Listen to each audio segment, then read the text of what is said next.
पूरी दुनिया में अब तक का नंबर 1 यूट्यूबर अब तो यूट्यूब से करोड़ों डॉलर्स कमा रहा है, लेकिन पहले ऐसा नहीं था।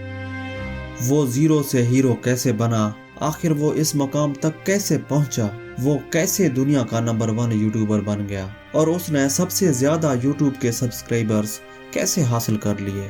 अगर यूट्यूब की दुनिया की बात की जाए तो मिस्टर बीस्ट का नाम सरे फहरिस्त है। मिस्टर बीस्ट, जी हाँ नाजरीन, मिस्टर बीस्ट दुनिया का नंबर 1 यूट्यूबर है। मिस्टर बीस्ट एक छोटे से घर से उठकर दुनिया का नंबर 1 यूट्यूबर बन गया। यकीनन मिस्टर बीस्ट को इस कामयाबी को हासिल करने में काफी मुश्किलात का सामना करना पड़ा होगा। आइए जानते हैं कि मिस्टर बीस्ट दुनिया का नंबर 1 यूट्यूबर कैसे बना। इसके चैनल पर कुल कितने सब्सक्राइबर्स हैं, मिस्टर बीस्ट यूट्यूब पर कामयाब होकर इस मकाम तक कैसे पहुंचा, इसकी इनकम कितनी है और यूट्यूब से कितने पैसे कमाता है। आज की इस वीडियो में मैं इन तमाम सवालों से पर्दा उठाने की कोशिश करूंगा।